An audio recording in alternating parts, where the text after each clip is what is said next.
everybody, and welcome back to another episode of the Art Corner. I am one of your hosts, Vicki Tsai. And I'm Anoosha Syed. And oh my god, guys, we have a very special guest today. Here with us is Lois van Baarle. Hello. Hello. Thanks for having me on your podcast. Thank you for coming on. Yeah. We're very excited. Yes, we are. All right, so we should just do a little bit of an intro. So Lois, could you just tell the good audience, who are you, what do you do? Just give us some quick facts. All right. Well, I call myself a digital artist first and foremost. So I make a lot of digital art, digital paintings, and I'm really active on social media with posting them, which is sort of like my second job next to making art. And I do a lot of character design work. So I mostly design female characters. And I guess that's me in a nutshell. I don't know if I forgot anything. Sounds good to me. How did you get into digital art?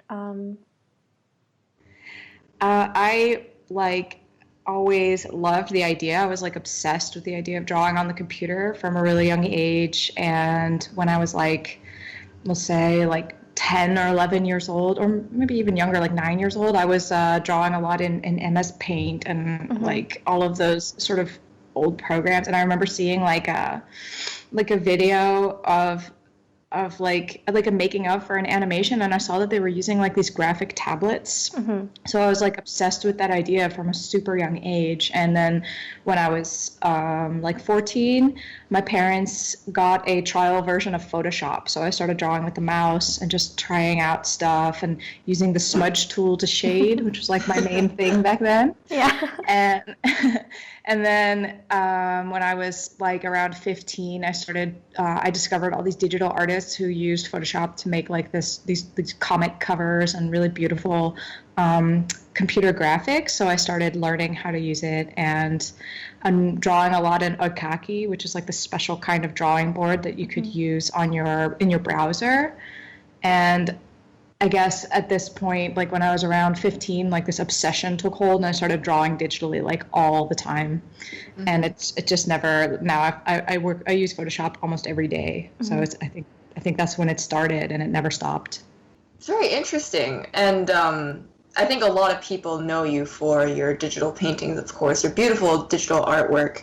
And you had mentioned earlier that you mainly draw women, right? And I am curious to know, are women your main inspiration when it comes to making artwork? Why the focus on women in particular? I think the artwork that has inspired me the most is artwork featuring mostly women. So for me, it was a natural step, because my main inspiration artistically, before I discovered Alphonse Mucha and Art Nouveau, I didn't really have an idea of what I was doing. I was developing my skills, drawing from reference, but I didn't really have a goal. I just wanted to improve my technical skills. And then when I discovered Art Nouveau, I was okay, now I know what I can do with my life, try to reach this level of just visual appeal, and especially those posters of the female characters really appealed to me, and I really saw them as a mix of something inspiringly beautiful, and also a sort of outlet for conveying a certain style. So I started sort of making my own sort of pop culture versions of these Art Nouveau drawings. And I was also really inspired by the Disney princesses. So Who is it? Especially the Little Mermaid. Yeah, the Disney princesses are huge. I really grew up with that stuff. And I don't know, I think it was I really like the way that these characters, these depictions were a mix of something beautiful that you could look up to, but also friendly and appealing, especially the Disney princesses. You just want to kind of be friends with them. Yeah.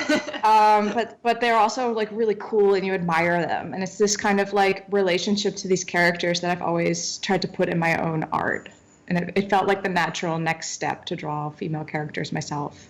Oh, that's really cool. Yes, beautiful. So we have a bit of an idea of how you got into digital art, but what about art in general? What made you decide to go in the route of being an artist, and specifically an illustrator? I think if I really had to give the most honest answer to that, it would just be because my kindergarten teacher and classmates thought that I was really good at art, and they were always like, you're so good at this. You're an awesome artist. And when I was like 4, and it always stuck with me. My parents were like, you're a really good artist. You're talented. So I was always like, okay, I'm going to keep doing this. The positive feedback is all it took, really. And it became like part of my identity, to just know that was something I was good at. And I think that, I don't know if I really was good at drawing at that age. I do remember drawing like a character with one leg shorter than the other, and like my teacher was praising how good it was, and then someone in the class was like, one leg is shorter than the other, and I was like, that's because he's walking. And everyone was like, whoa, and everyone's mind was blown because they were like, she understands perspective, but actually I just kind of made that up on the spot.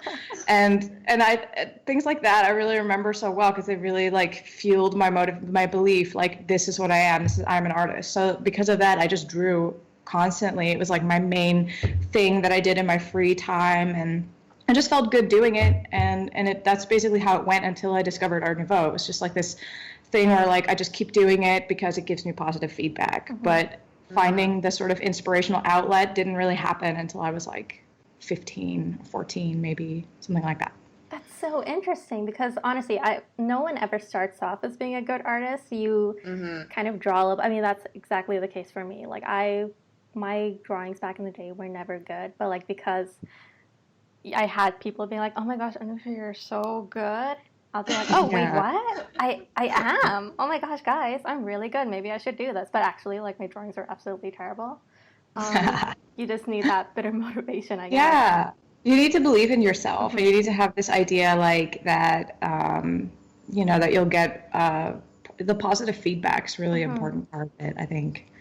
And I think if you get that feedback at a young age, you'll already be a step ahead of the rest, right? Yeah. Because at that age is when you're developing the most of your observational skills. Yeah, I think it's very interesting, that just, encouragement, like positive encouragement from, like family and friends can really push somebody to do something or to become something entirely incredible, and how that's just like, we should all be encouraging one another, for sure. like see what beautiful things can happen from it. Exactly. Yeah, and I hate it when people are like super critical towards like technically less good art. When you see like art being bashed. I know that deviant art gets like ridiculed a lot. And all that stuff really bothers me because I think there's merit in basically any art style. And if there's like, if an art style is technically not as strong, like it's not, if somebody doesn't grasp realism very well, there's still other qualities that can be a good fit for any project if it's like the type of project that it works for. So I don't like that kind of elitism that exists.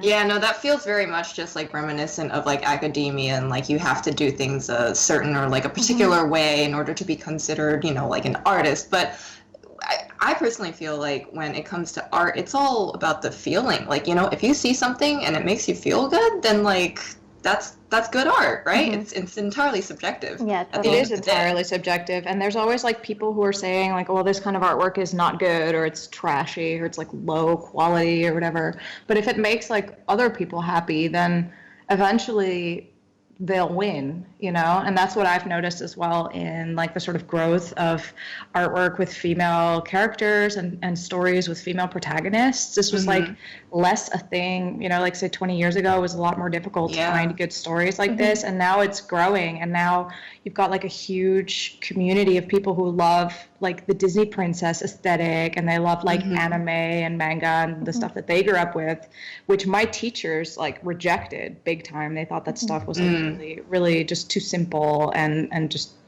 I don't know, they just didn't like it. But I still, but now it's like an industry and you can make a living off of it. So what's the problem, right? Exactly.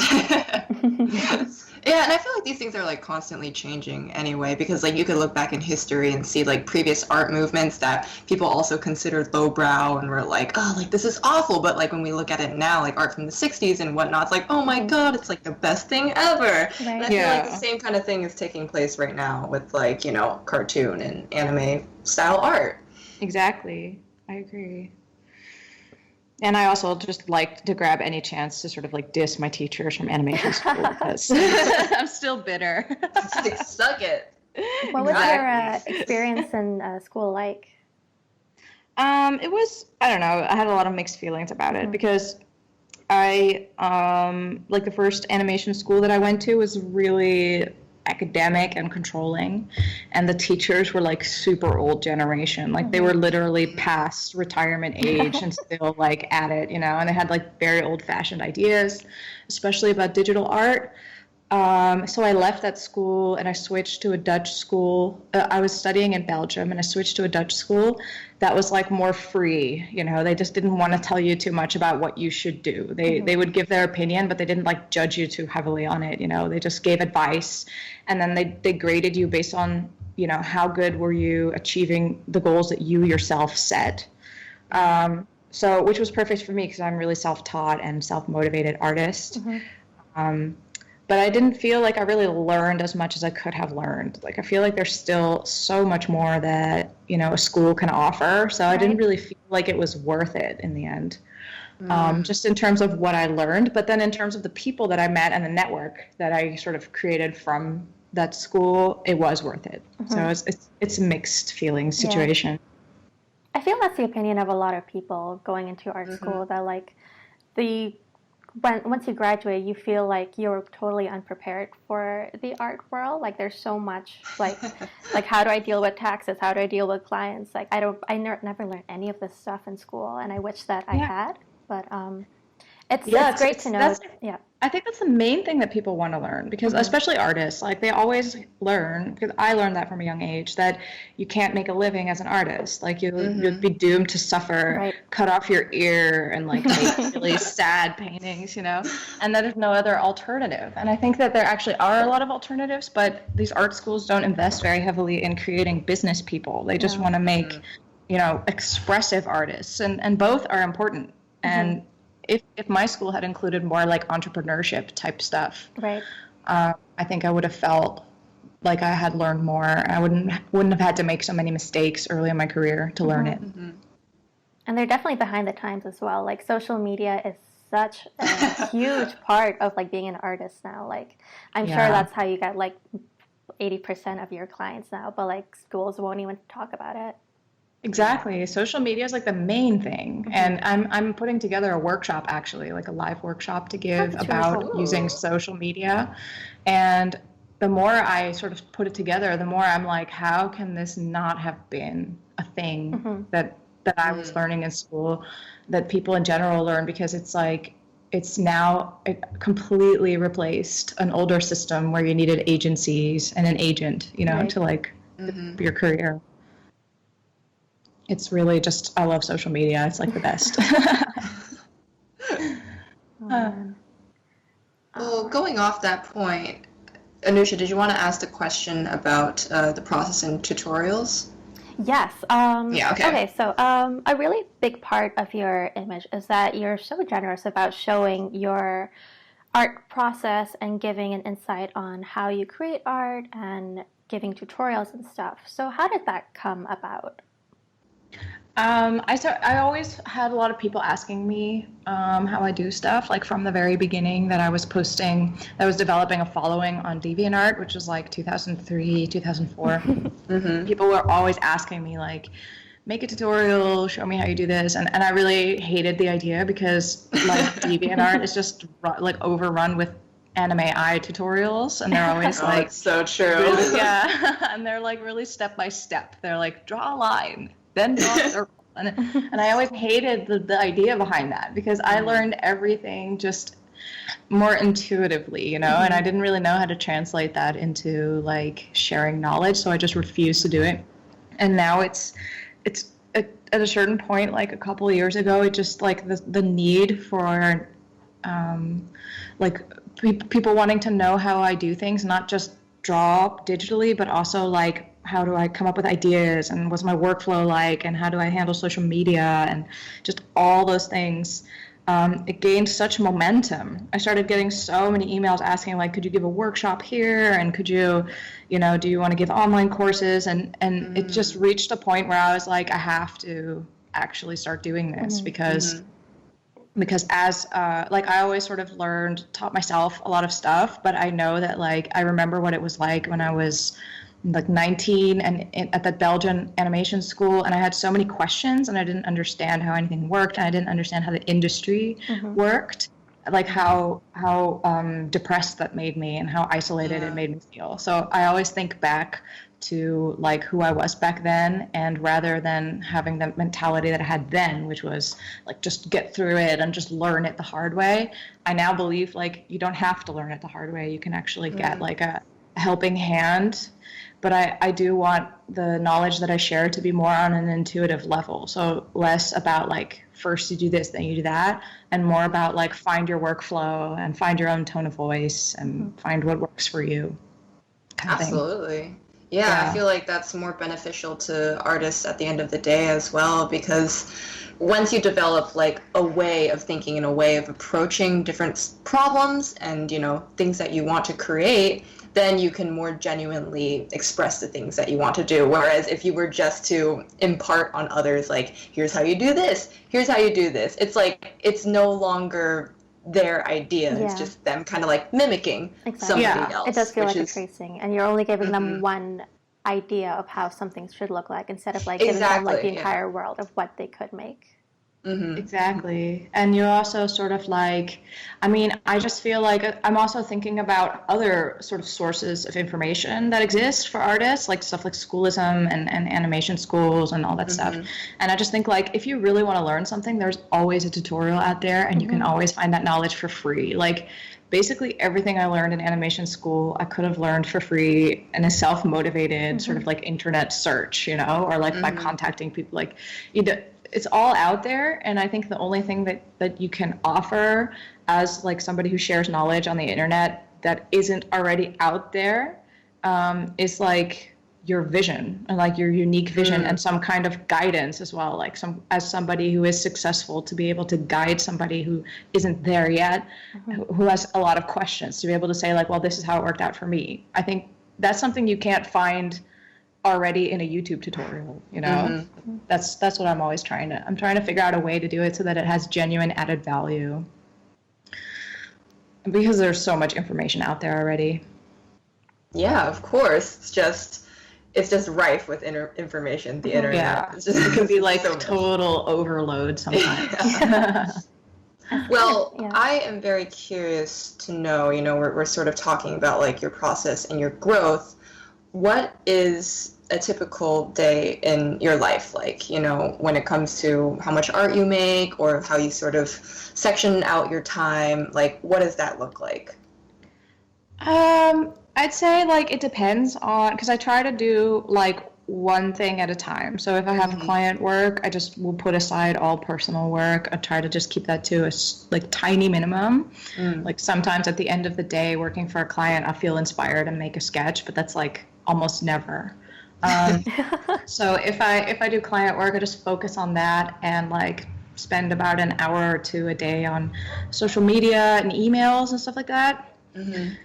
And when I'm doing my own personal work, it's much more like I will come up with plans and ideas and brainstorms on what I want to draw, and just like make digital paintings and make sketches.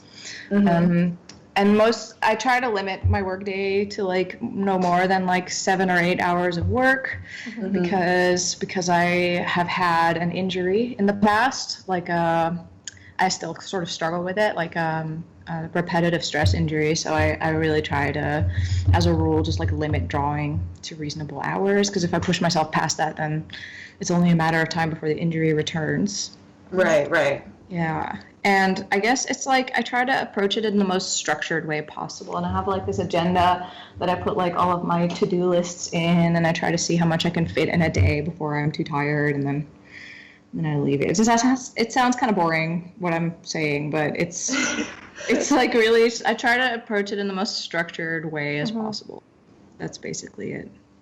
No, yeah, I personally have a very similar approach as well, and I'm curious about your RSI, right? You've talked about it in the past, you've made a post about it on Tumblr, sort of detailing what led up to it and how you're sort of dealing with it now, and we're curious to know how have you sort of adapted your day-to-day life, or is there any way that you treat your body or, your mind differently to sort of, help with the injury?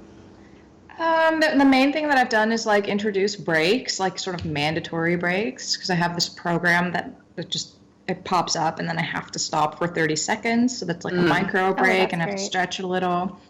And then mandatory lunch break, because I work in my own sort of office space with no one else here, so it's like really easy for me to skip lunch or just have lunch behind the computer. But I force myself to not do that and to really just step away. And I keep my work days no longer than 8 hours. That's really like the absolute maximum for me.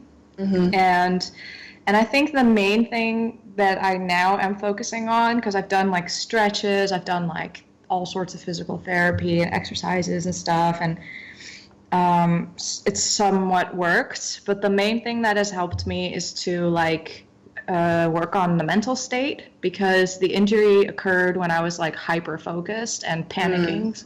I was really panicking about whether the work that I was doing was good enough, and I was trying to push myself, and I actually had absolutely no boundary in how far I was willing to push myself that week. Right. I was just pushing myself until basically something like an injury would stop me. And I sort of learned that I think that that's like the reason why that injury took place is because at some point your body's gonna say like enough is enough, it has to end somewhere. And I actually think in that sense having a repetitive stress injury is not that different from having like a burnout or having a panic attack or a breakdown, because it's like it's what your mind does to you. And so I try to like force myself when I'm doing client work to just, it only happens when I do client work, to just say like, this is enough. Or when I get really stressed, to just be like, to look outside and be like, if this whole thing messes up and I don't get paid because the work is substandard, then so be it, just accepting the possibility of failure already makes it a lot easier, because it's the sort of like extreme fear of failure that created the mindset. So I'm trying to like, just keep the work hours short and just relax, take breaks. And I try to meditate. I'm really bad at it, but I try. That's been the most important stuff that I've done. Oh, wow. That's, that's obviously really good advice for any artist, of course, because to work yourself to the point where you develop something that physically stops you, impedes you from working is like, it's something that's very serious to consider. So it's a really big problem in our industry right now, of people just overworking themselves to like practically death. And like, biggest thing, just take breaks, give your body a rest. Yeah, stuff like that is seriously like just taking a break it sounds so simple, and it's actually really hard. It's really hard to just like, it's easy to physically stop, but it's really hard to mentally let go and to realize that like whatever you're working on is just one small part of your life. And I'm really like a hyper focused kind of artist. Like when I start drawing, I get all into this mental flow and I want to stay in it.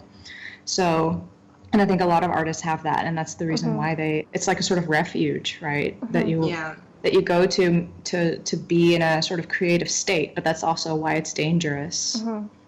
And there's also that kind of sense of pride of like, oh, like I've been working so hard, you guys. Like I've been over, like it's seen as like a good thing, which again, that's really, really bad. Yeah.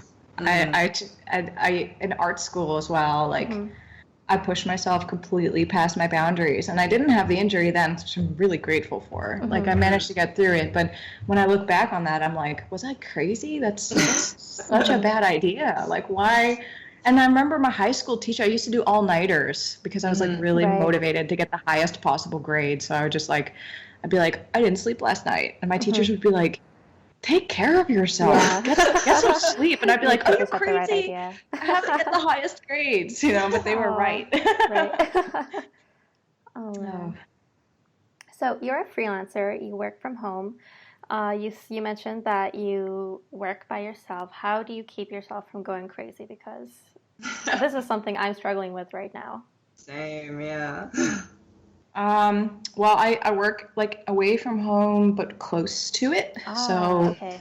like it's like a 3-minute bike, no, like a 5-minute bike ride. I live in the Netherlands, so we do everything on bikes. Um, That sounds but yeah, lovely. it's like really close and it's like a nice big space. And then when I come here, it's like a different like I switch my mental state, try to leave all the home stuff behind. And I think the main thing that you can do to keep yourself from going crazy when you're freelancing is to have like a space that you're like committed to being your workspace, and also like don't like really work in your workspace, and then when you're done working, leave, because that sort of conditions you to be in a good mindset.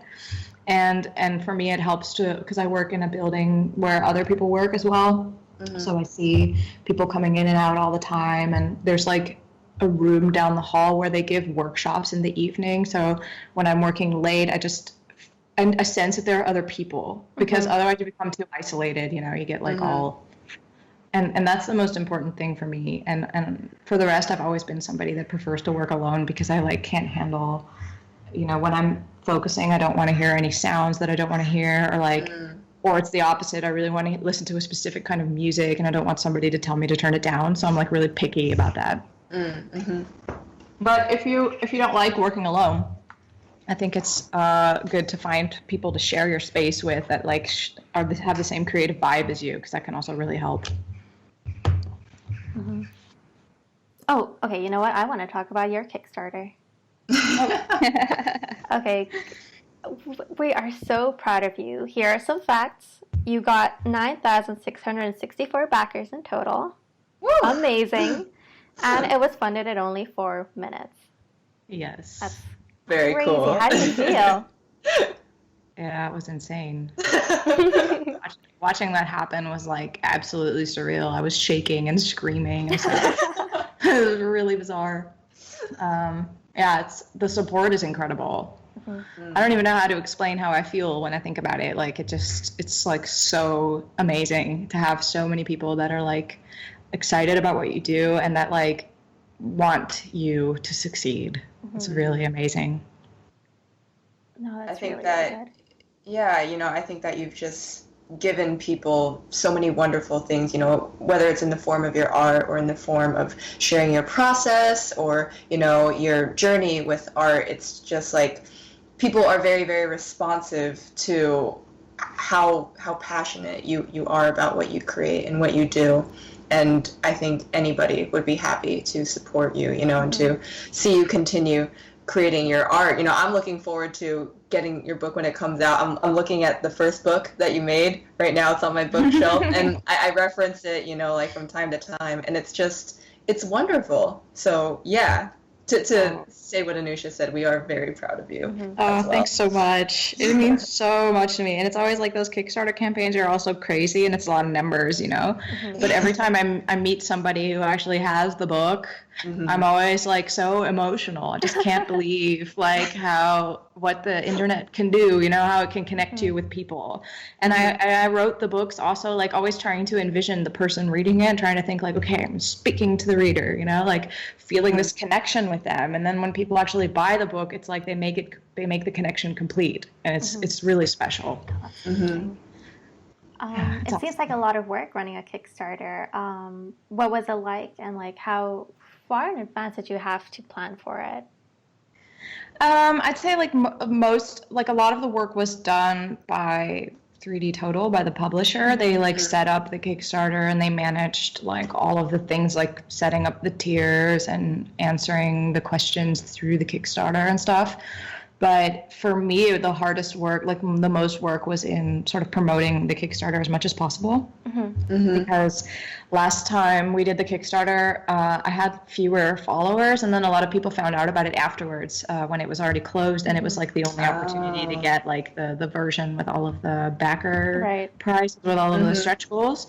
So it was like this time I was like, okay, I have to make sure as many people see it as possible. Like I can't risk again all these people being like, what, you had a Kickstarter, but how do I get this version? There were even last time there were like angry reviews on Amazon. People were like, my I ordered the God. book, Yeah, they were like, I ordered the book, but there's no card set and there's no like special box. And I was like, that's frustrating, right? So I tried to avoid that as much as possible and like really promote it. But it's really that was like super tiring. It was like I spent, I think, at least a couple hours a day, thinking about making the social media posts, posting them, communicating with people on social media, and also thinking about ways to promote it, to make the project interesting to people, to like talking about the tutorials as well as the stretch goals and all the different things.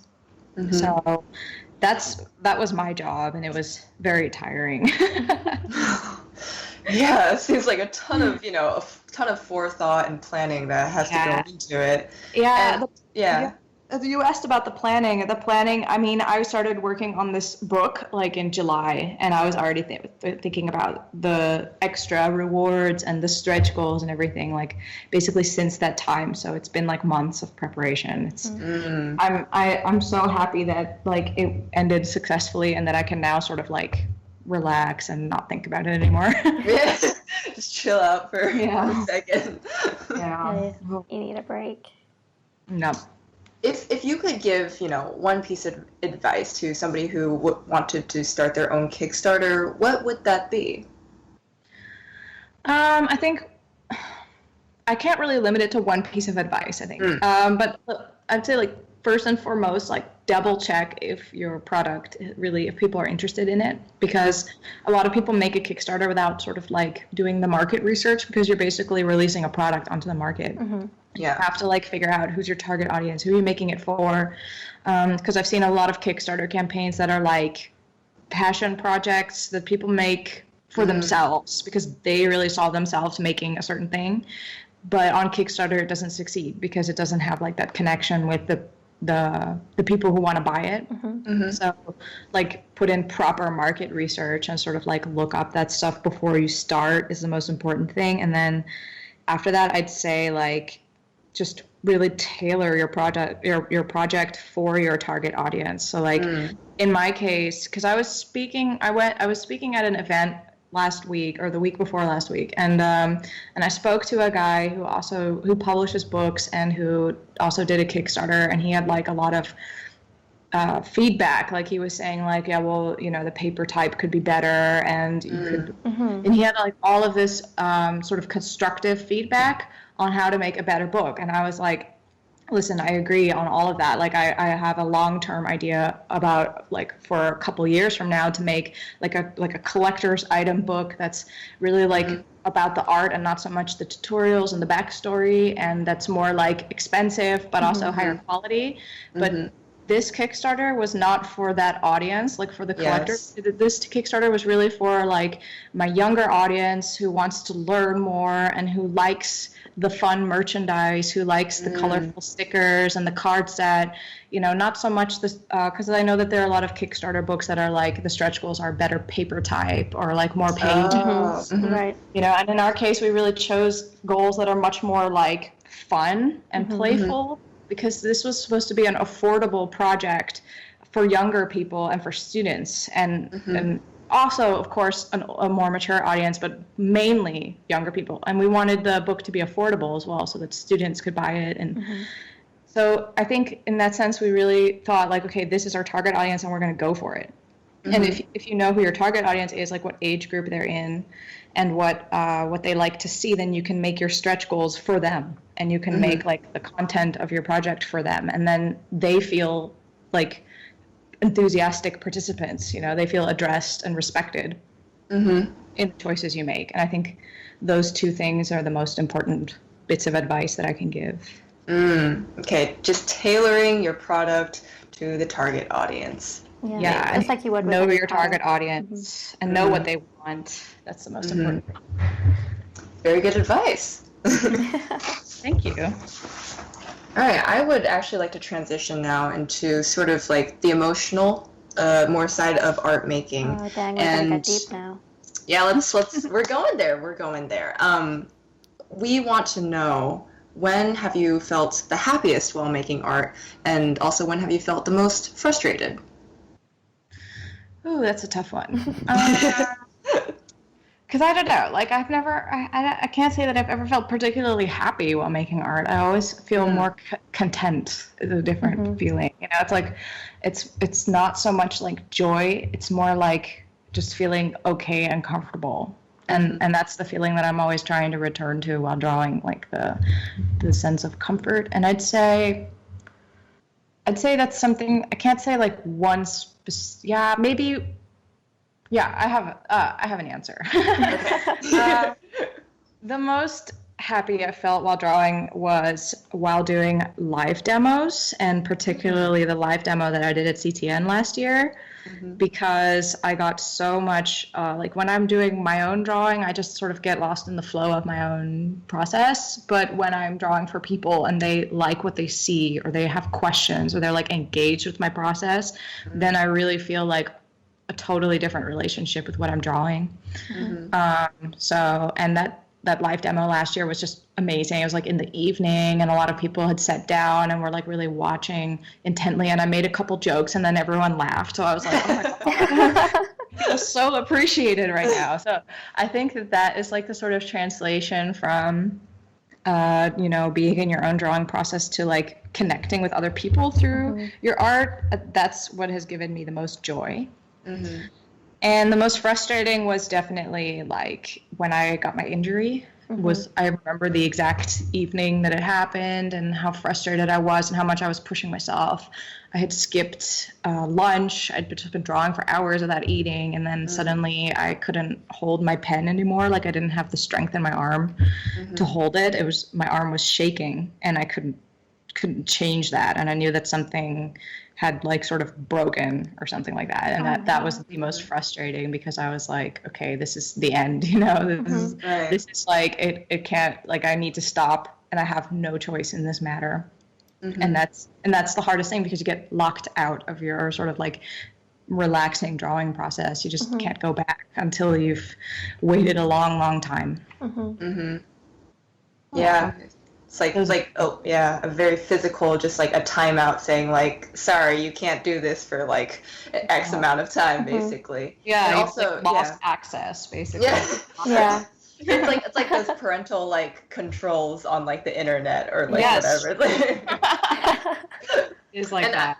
I also want to reference, the moment that you felt happiest. It's very interesting because I was watching the live stream that you did for your Kickstarter, right? You were doing a digital painting. And from my perspective, I also really enjoyed that experience as well. So it's interesting that you said you had, the most fun doing that sort of, like demo and like sharing your artwork with a live audience. And on the other hand, from the live audience, it's like that is also a very, very fun experience as well, because, we get to interact with you, we get to ask you questions, and we get to just like really see how your process evolves over time. And it's just this very like interesting collective experience that everybody can like share and take away from. Yeah, I love that. I love being able to connect with people through art. Art is very powerful. You've been doing a lot of workshops recently. Is teaching something you'd like to continue on in the future, like maybe as a full-time thing? I don't know about full-time, but it's definitely like I'm doing a lot of workshops in one go. Like I did a workshop in August that went really well, and it was like a sort of turning point, because I realized how much potential there is in these workshops to like not only sort of like have a new source of income, because that's like my main reason obviously for doing them, but also like to have a way, like a sort of area of my work that is new and inspiring. Because if I'm always doing the same, just drawing, at a certain point, you need more. Like you're always looking forward, wanting to grow. And my growth is happening at this moment, not so much within my art, but more like how can I use my art to connect? And that's what those workshops are. And I'm thinking, I get really nervous for the workshops. It's like terrifying for me to stand in front of a group of people, and I really don't like telling people what to do. I like hate saying like, well, fix that, like I always feel like, who am I to tell somebody what to do? But I've learned that that's also like sort of a teaching style, like that having that attitude can sometimes work out fine. Like you don't have to tell people in a workshop what to do. You can like just think with them about their goals and suggest things. So I've become really excited about that, and I'm doing like more and more workshops all around Europe. I've got a bunch of stuff planned for December and for next year. And then I think if I get over my fear and my nervousness of like being in the teaching role, I think that it's something that I could do more. But for now, it's like it's really draining as well because I get so nervous. Yeah, for sure. Yeah, certainly. And, we've been talking a lot about sort of this audience that you've built up around your work, this following. And we're curious to know if you've ever encountered any like sort of feelings, or have you felt pressured to live up to or deliver to perhaps like people's expectations of what your art is supposed to be or like what it should be? Yeah, I have, and I do still, because I've focused in the last year a lot on Instagram. Trying to get my following to grow there because it just has a more friendly algorithm for basically shameless self-promotion. Like if I wanna sell my prints or sell my book, then it works very well through Instagram. It works really badly through Facebook. So and Instagram has a specific kind of thing that they like, that audience. There's a lot of things that I've posted that I'm like, I felt pressure to post daily, and I've never been able to really do that, but sometimes for a week I can do that, but I still try to have that as a goal.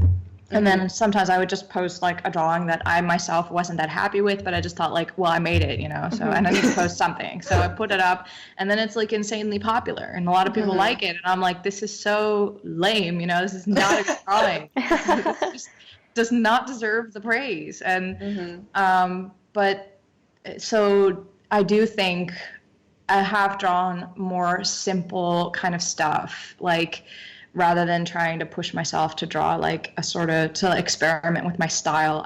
I stay within my style more within that platform, and that's something that like I don't really know if that is necessarily a bad thing. Like I know in some way that's a bad thing, but this is what I've always done, so ever since I really started drawing, I've always sort of like posted my stuff online and tested the response a little. So in that way, it's like what I've always been. So but sometimes I feel the need for a break. Like sometimes I just think like, okay, once I reach a certain number of followers, I just need to like sort of take a break from this. Because I do feel the pressure.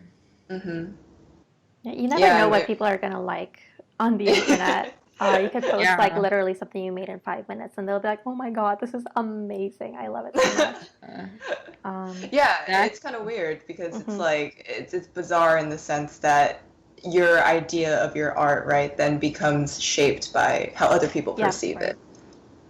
Exactly, and it also like sort of, I mean, it's hard because my art is a lot of female characters, and I do like them to be pretty. Like I like visual appeal in female characters, but I also have a lot of ideas about like diversity and different types of beauty, and a kind of like welcoming beauty ideal that like all sorts of people can relate to or find themselves in.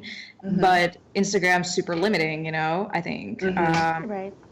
And it can be, I mean, I had like a huge drama on there because somebody had used an artwork of a really curvy character that I'd made and used it as like a sort of before step in a weight loss. Oh my god, that's awesome. What the hell? Yeah, and then I was like, I posted it on there and I was like, guys, this is not okay.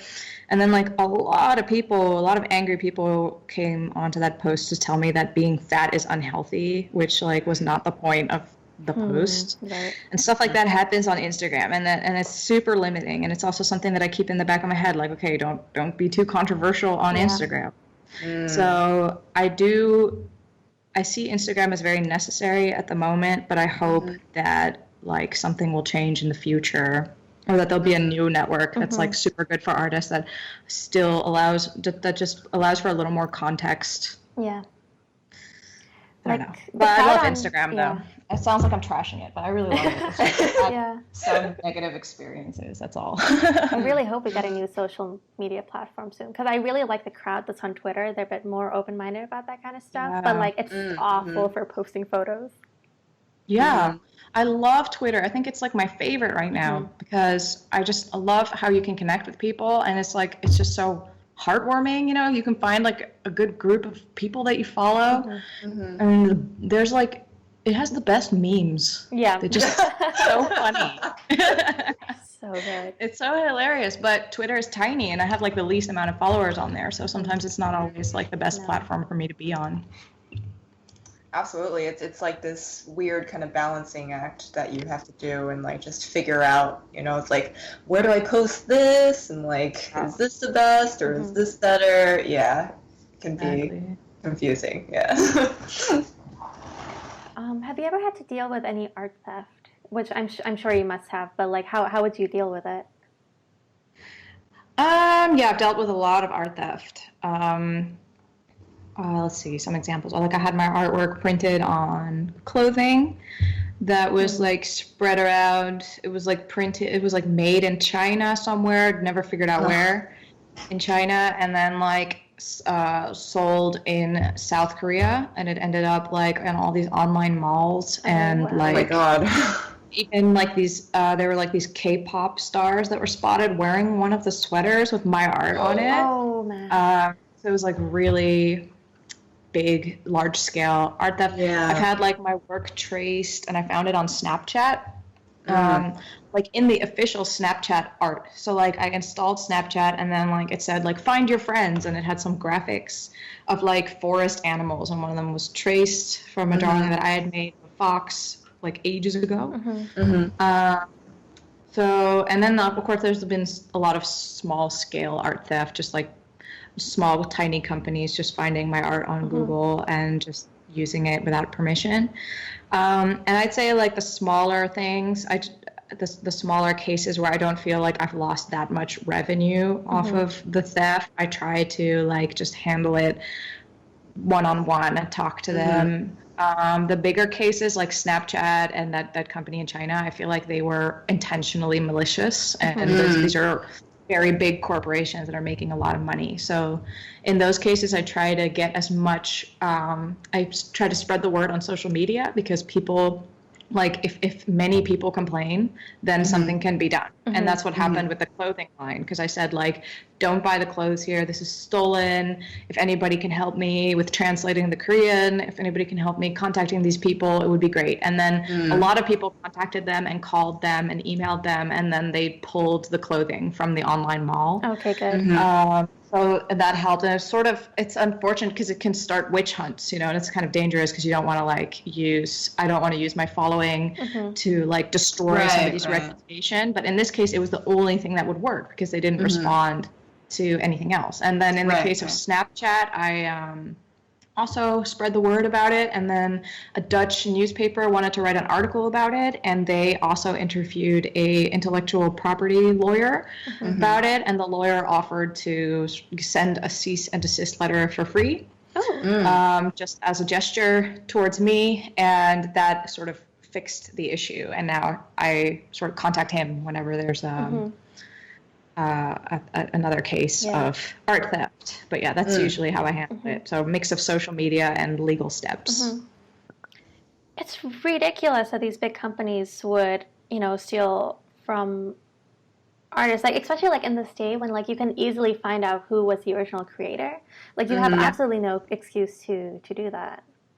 Exactly. And if you do find out, just get rid of it immediately. Like don't make it so hard for the artist, just don't give them such a hard time when they can easily prove that the work has been stolen. Because I also saw like that, it was a couple of years ago, there was like this amazing GIF. You guys say GIF too, right? Or do you guys say GIF? I say say GIF. Oh, I'll say GIF then too. So it was like a really beautiful GIF, I think by Rebecca Mock. I think that's And it was stolen by Diplo, the DJ, or like the dude. He like put it. He used it as a cover for his music, and and then she contacted him about it, and he said all this horrible, degrading, sexist stuff back to her. Oh wow! And that stuff really angered me because it's like, okay, like this is like a missed opportunity for extra exposure for this artist. This could have really boosted her followers. This could have made her GIF even go viral, but he like took that opportunity away from her, and then like thought that she was like overly entitled and whiny when she says something about it. That's the kind of stuff that really gets my blood boiling. You know, like I think it's absolutely no surprise that big corporations will trample all over small people. Like that does not surprise me. But it surprises me when like creative people screw over other creative people. You know, that's the worst. Yeah. I see that happen all the time also with like musicians, right? And maybe like YouTubers will use music without their permission, or like will repost their music without their permission and like get money off of it from like views and ads. And whenever musicians try to contact them about it, they're just like, sorry, it's not really my problem. It's like, are you serious? It's awful. Horrible. It is. And it's like, it's denying somebody. Like, maybe, I know that when I was starting out, I would have been somewhat okay with just credit being given, you know? Like, and that's not to say that just credit is enough, but it's like, why would you steal the opportunity from creators to get a certain level of exposure? Because that can make a big difference, right? Although exposure doesn't pay the bills, but it does, like, that is what Diplo could have done. And then if Rebecca Mock had said, like, well, take it down, he should have just done it, you know? Right. But it's, yeah, some people are just jerks. Yeah, God, I never knew that happened, and now I have lost any ounce of respect I may have ever had for Diplo. That's just... I know, it's too bad, right? Because I like some of his songs, but... Yeah, me too. It's an attitude problem. Way too entitled. Not a good look. Yeah. It's literally like evil. Yeah, like I can't like physically express or visually express how angry this makes me, but like I am angry right now. Okay. But anyways, I'm feeling it too. Don't worry. You're not alone. Yes, okay. All right. Well, let's sort of like, I guess, bring it back down, sort of calm down again, and just breathe.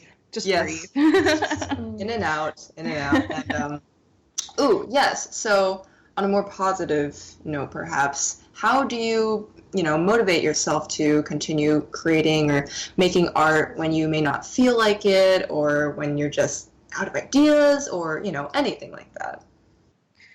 The main thing that I try to do when I feel stuck, like I do two things. On one hand, I draw a little more from reference. So I just sort of look at my art and think like, okay, in what area could I improve? And then I just use reference to start. So I'll go onto DeviantArt and look at like the stock photos of models, and I'll just like use that as a reference for some quick sketches or studies and that kind of thing, which makes it a lot easier, because then you don't have to come up with the idea. It's just you just drawing, like the starting point is already there.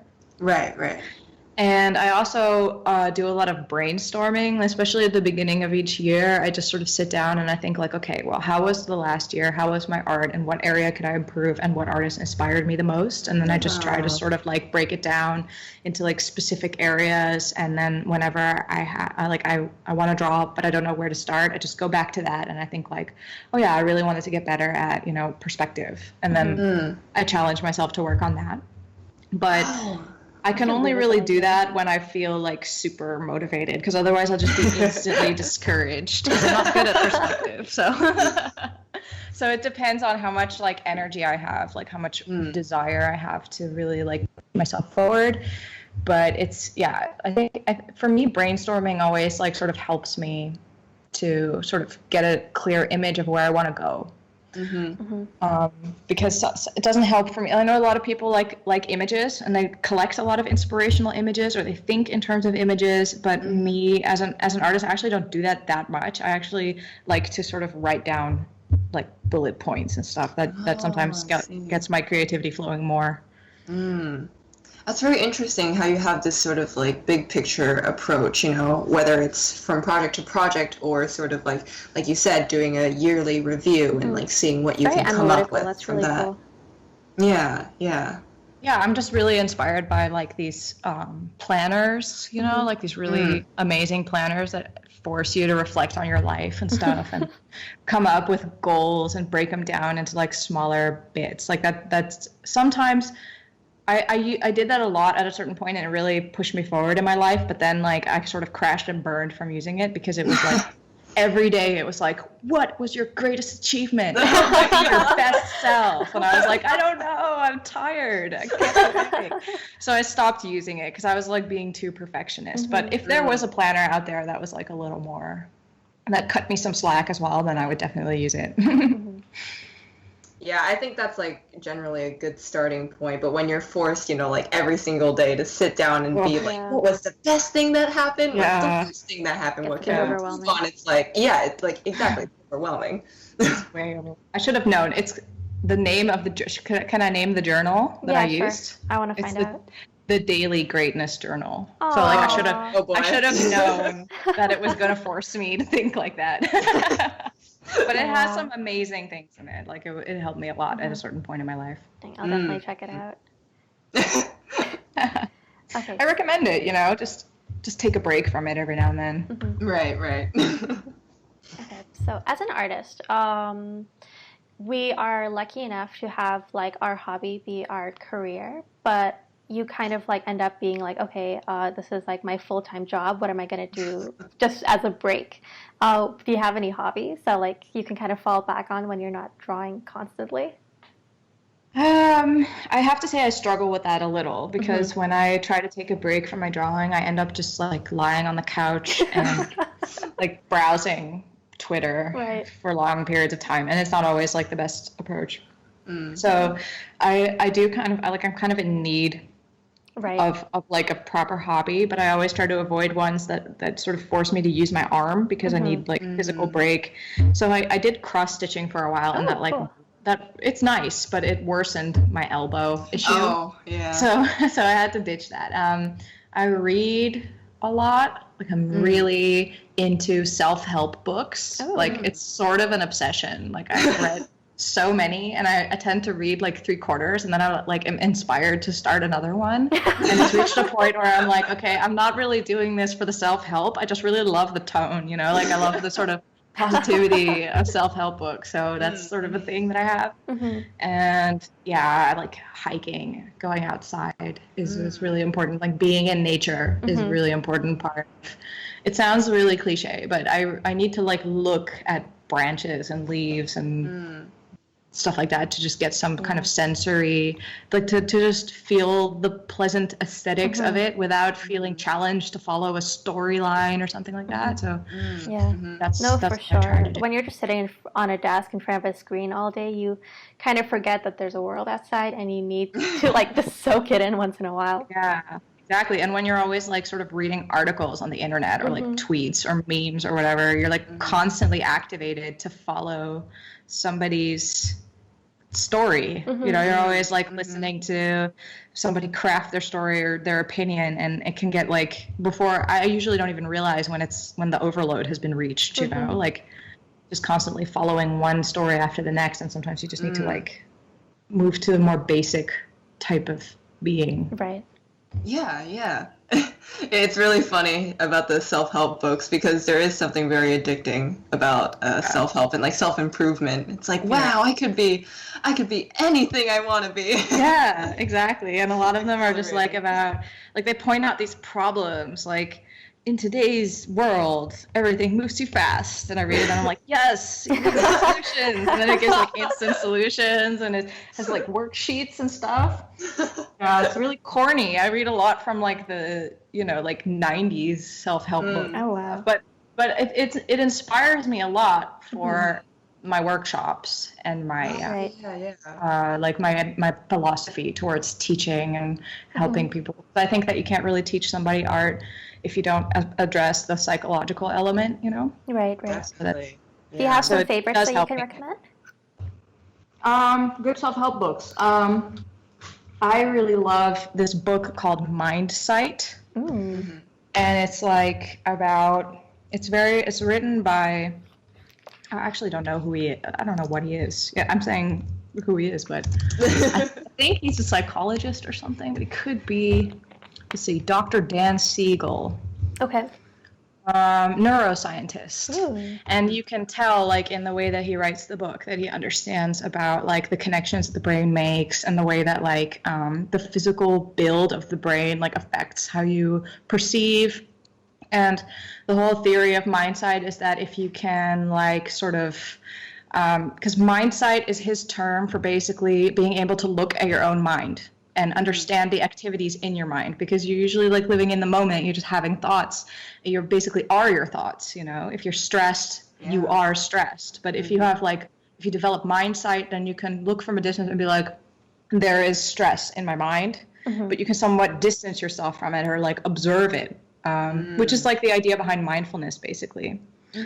But he talks a lot about it in terms of neuroscience, and he talks about like these case studies that he had with people who like, you know, he would notice that like some people had like the logical side of their brain like really overtrained and totally not in touch with the more emotional side, and he'd come up with these exercises to make them get in touch that were like some stuff you wouldn't expect, but he, from his studies, he like understood that would develop it. And then, you know, I love neuroscience and like biology and that kind of stuff. So I think I went on a tangent. It's not about art anymore. No, But it's fascinating nonetheless. Yeah. If you yeah, I think, didn't go into art, would you have wanted to like go into biology instead? Yeah, I was definitely considering biology because I really loved it. My big sister is a biologist, and she's like really good at talking about it and explaining it. So she always inspired me a lot. And I was also like really into social sciences, so I was considering like history and even philosophy, which is really funny because I was considering philosophy because I was convinced that I couldn't make a living as an artist. Which is like, how do you make a living as a philosopher? I still don't know. Like, I'm sure that they do have jobs. I just don't know what kind, you know? Right. But yeah, I was considering a lot of like that kind of direction, like science, social sciences. It's really cool. It is. I'm glad I did art though. Yeah. Plenty of people are very glad that you did art as well. Thank you. Are there ever any moments where you have perhaps felt insecure about your work or your growth as an artist? All the time. Especially like the worst time was when I was studying in Belgium that year when I was 19, just out of high school, because I just didn't like understand a lot of the feedback that I was getting from the teachers, and I didn't connect with them on a creative level, so I didn't really like get the industry and didn't understand the value of my own work. Like everything that I liked about my own art, they hated. So that was really confusing. And every day I have like insecurities. When I have, every time I draw, I have like a voice in my head that's like, what are you doing? Like, what is this? You know, like disappointed voice. And then I just have learned to ignore it, basically. Like I just ignore it because I have to get stuff done. Yeah. But, yeah, I have those insecurities all the time. And especially when I'm doing like the Kickstarter campaign and looking at numbers and looking at follower count and engagement rate and like number of followers, like whenever it gets really technical, I'm always insecure because I function like I try to share my art on a more intuitive level.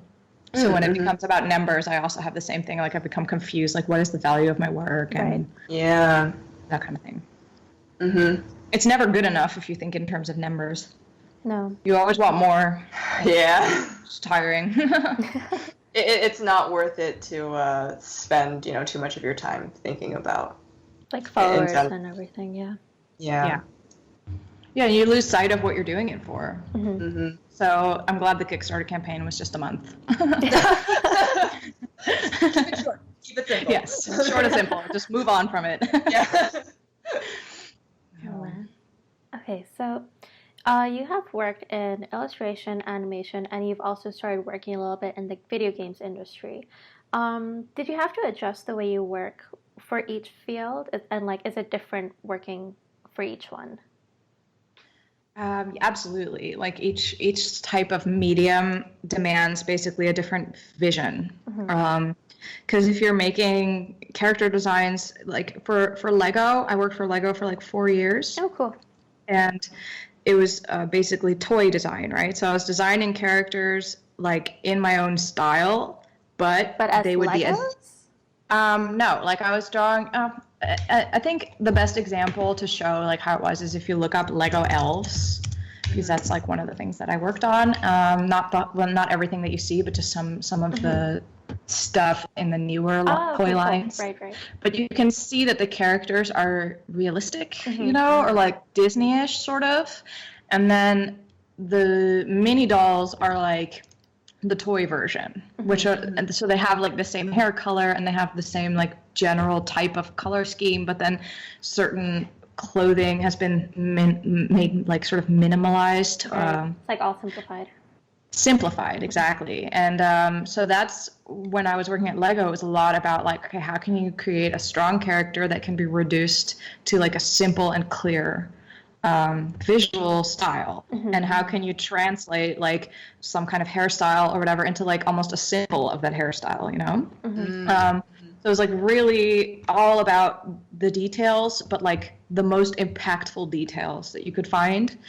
And then when I was working for Horizon Zero Dawn, it was like for you know, AAA games, you're dealing with an industry where like the maximum amount of detail is needed. Like they want to push it as far as they can. They want to show off what their rendering engines can do.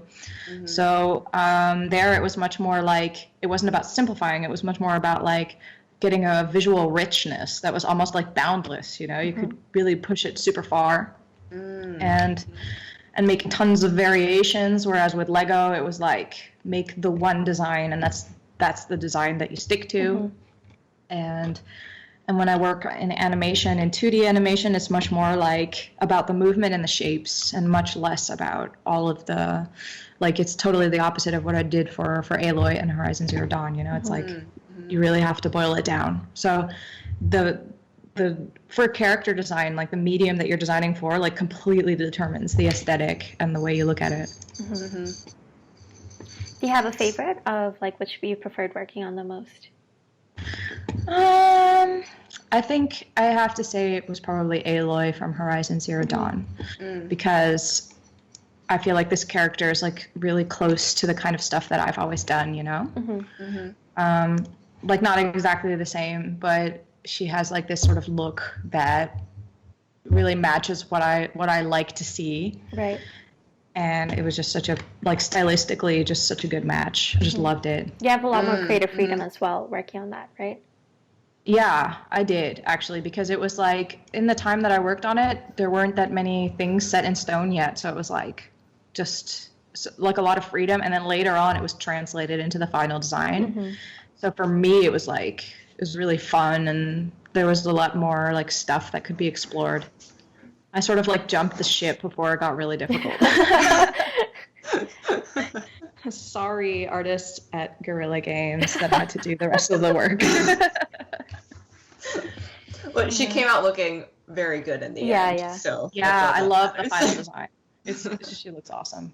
I love the big hair. It's just so that's powerful. That's what I love the most about it, because like that is just what I live for when I draw characters, like big hair, as much hair as possible. Hair is very expressive. Yeah, exactly. And that's what I loved about working with Lego, because at Lego they really understood that, like, you know, because they were creating these girl toys for like girls between age like 6. Well, let's see, Elves is between age 8 and 12. And this target audience, they really understand that hair is not only like expressive, but it's like your identity and your emotion all in one, you know? Yeah, it was really great to work on that too. So we have a lot of people who are listening who are international, people who live abroad, who are concerned that if you're not living in the United States or Canada or whatever, it's difficult to grow in the art industry because so much of it is centered there. But clearly you've proven them wrong. So do you have any advice for these international artists and their, you know, them being worried about it? I definitely say like invest your time into social media, because social media like builds these bridges, you know. You can connect with clients all over the world, you can connect with other artists, and most of the projects that I've worked on, I sort of became involved in them because somebody who had been following my work before they started working at that company started working there and then thought of me. So it's like, it's not only that you have to directly connect with those clients, but also like connect with anybody who may later end up working for your desired clients. I think social media is just, it makes, and the thing is that I've noticed as well is that clients, when they are thinking of a project, so they decide like, okay, you know, we want a post-apocalyptic story with nature. Then the first thing they do is they like type post-apocalyptic and nature into Google, and they look at what comes up, you know, or they go to DeviantArt, or a lot of them now go to ArtStation, and they look at what's there, and they look at what other artists have made. And if your work shows up in their search results, then they probably will contact you to work with them, especially if you're working as a concept artist, because in the concept art phase, like a lot of, you know, artists from all over the world are usually asked to work on a freelance basis. So for me, that has been like the main reason that I became involved in concept art, because people are looking up, they're like, okay, female character, or they're looking up like character with red hair, and then they get my results and they're like, oh, that's one of the styles that we're interested in. So I think it might be different if you're going for like the animation industry and you really want to be an animator or something, because there's like more on location stuff going on there. But even then you can still like attract the attention of an animation studio and they could like fly you over, you know, like you never know. It's all possible if they become interested in your work through social media. Right. Social media is very powerful. Absolutely. To sort of round out the conversation, we would like to know if, you know, obviously your career has been very successful so far, and, you know, from like an outsider's perspective, but, you know, from your own perspective, maybe you have different thoughts about that. And so have you ever felt like you have, you know, quote unquote, made it, or do you feel like there's always room to grow and to learn? In a way, I do feel like I've made it because I'm able to make a living off of my art, which I already think is like a huge step that a lot of people aspire to do, and it's not always easy. But I don't think that's where it ends, because it's like, as an artist, you're not only looking at what you create, but also like the evolution of what you create. Like, how does your art grow over time, and how do your skills keep developing? And I think that's like just an ongoing thing. And it never really ends, you know, like you can never really say like, okay, now I've achieved it.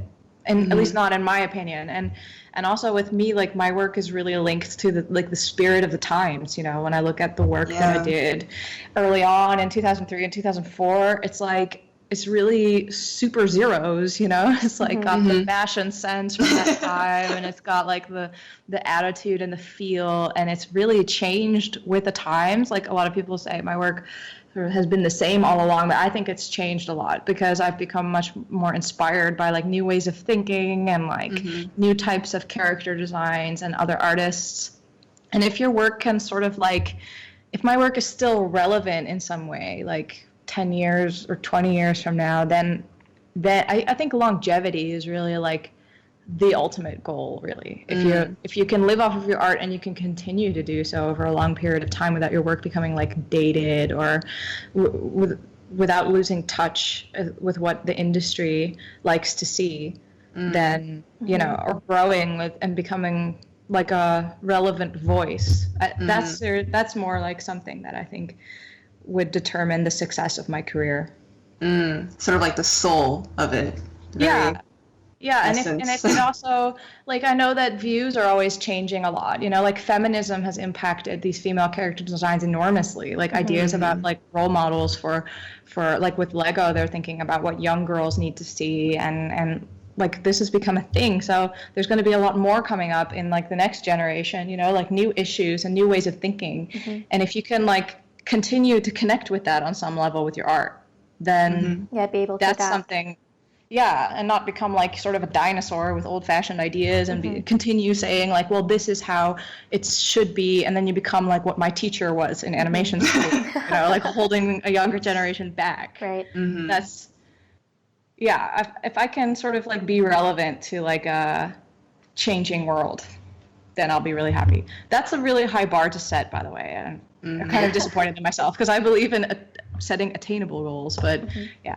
It's a big goal that I have. Shoot for the stars, right? Yeah. Yeah. I think that's something that will happen naturally as well, you know, sort of like the less that you focus on it, the more likely it'll just happen on its own in a way. Yeah. Yeah. All right. Well, I think that's a wrap. All right. Well, this has been a very enlightening conversation with you, Lois. Thank you so much for joining us. Yeah, thanks for having me. I had a lot of fun, actually. Where can Good to our hear. listeners Any find you? opportunity that I get to talk about Oh, yeah. self-help books is like, Oh, yeah, for sure. it makes me happy. Good. I'm glad we could bring that out. Yeah. So, do you All have right. any upcoming projects that you Yes. want to shout out? My mind is totally blank when you say that, so I'm guessing no. I've got my Okay. art book. I've got my art book coming out in March next year. Mhm. I Okay, think cool. that's- Woo! Very Yeah. exciting. And of course, we can find you on like Instagram, Twitter, DeviantArt, and all that jazz. Yes. All that jazz is correct. Okay. Again, thank you so much for coming on this show. It was a pleasure hearing you talk about all of your wisdom. Thank you very much. Thank you for listening to The Art Corner. You can follow us on Twitter at The Art Corner Pod, or send us any questions or comments at theartcornerpodcast@gmail.com. Our theme music was made by the amazing Louis Zong, and you can follow him at EverydayLouis on Twitter. You can also follow Anoosha on Twitter at Foxville_art and follow Vicki at Vicki Tsai. Thanks again, and see you next time.